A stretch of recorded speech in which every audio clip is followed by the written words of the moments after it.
The biggest problem that we had was that the market in 1993 was dominated by Sega and Nintendo. They pretty much had it sewn up between them. So any new entrant into the market had to do something pretty dramatic and pretty special.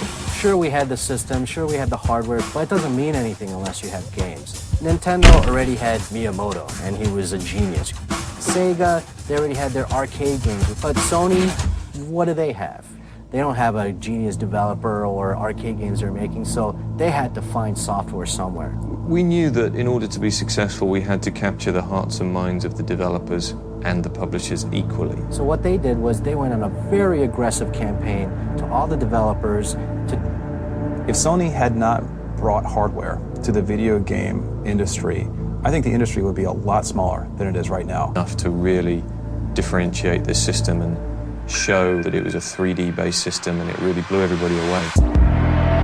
But at first, a lot of developers were dead set against it, mainly because it was high technology, it was 3D, and a lot of game companies were still making 2D games, and they said that's going to be so expensive to make 3D games, no way we can afford it, and it's going to be very hard. Fight one! Ready? Go! One game that changed it and helped Sony, ironically, was Virtua Fighter. Sega announced Virtua Fighter for the first time, and that completely opened up eyes of other publishers that showed that 3D graphics can be applied to other types of games. All of a sudden, there was a leap. I couldn't keep up with enough of the companies that were coming to us, that were asking us, can we do this? Is it possible to do this? Everybody wanted to work on the system. Sony does everything it can to round up third-party developers to support the PlayStation and is able to sign 250 in Japan alone. The first task for me was managing the third-party departments to recruit and help support third parties like Namco. My target was to get as many publishers and many popular title franchises to become available on PlayStation. Sony also spends $48 million to purchase Psygnosis, the European developer behind Lemmings, and changes its name to Sony Interactive Entertainment. In December of 1994, Sony releases the PlayStation, now without an X, in Japan. The success in Japan was almost instantaneous. Another 3 months to get to the million mark in Japan. And I remember the then chairman of Nintendo saying that if we ever got to 1 million units, he would resign because he clearly knew nothing about the games business. It took him a few more years to actually get around to it, but I thought it was a great statement. The next step is ensuring a successful launch in the US and Europe. To pull this off, Sony spares no expense. The Japanese giant spends a rumored $4 million for a booth at E3 in 1995. Sony also kicks off a huge marketing blitz to raise awareness for the PlayStation. The marketing strategy was very clearly defined from the beginning that we needed to appeal to an older, more sophisticated audience. We also had a very smart bunch of people in our marketing department who recognized that everybody really wants to be 19. If you're 12, you want to be 19. If you're 25, you really want to be 19 again. And so what they did was they targeted 19 as the communication tone of voice. Another thing that I think was really key to establishing that credibility for us was the idea that gamers wanted to work a bit harder at deciphering messages, you know, teasing a date like 9/9/95, playing with Enos, which was essentially Sony spelled backwards.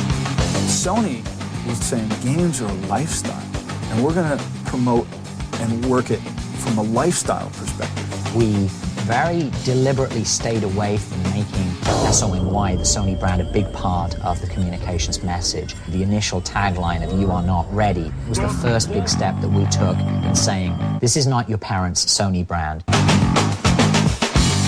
With this new mindset, Sony sets out to conquer the United States.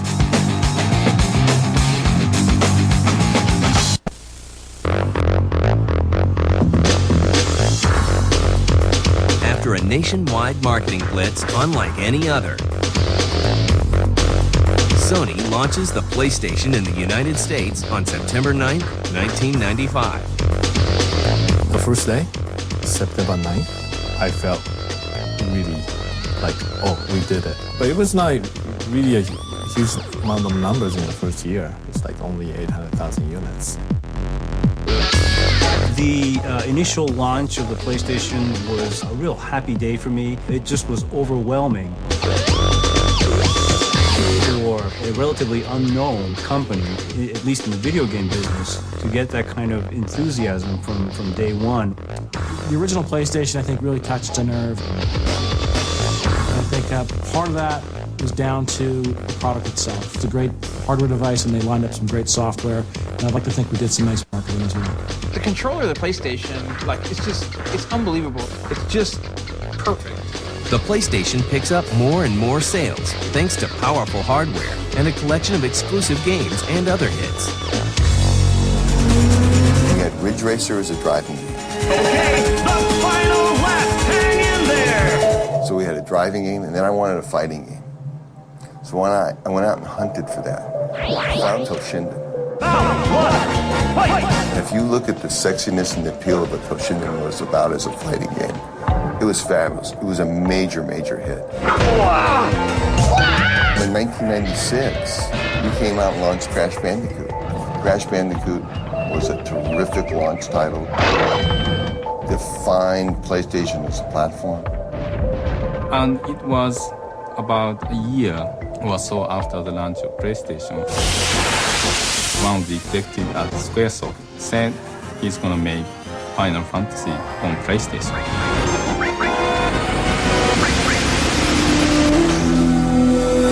At that point, I felt that all the tides will change. The PlayStation proves to be a juggernaut that plows through all competition.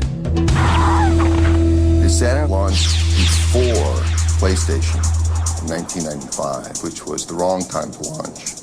Also at a very expensive price point. I believe it launched at $399 versus $299. The PlayStation launched and did not have very good games.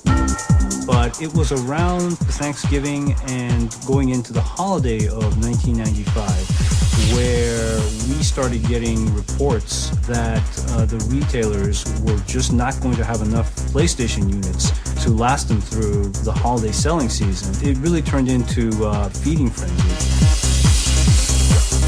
The success of the PlayStation goes beyond even Sony's expectations.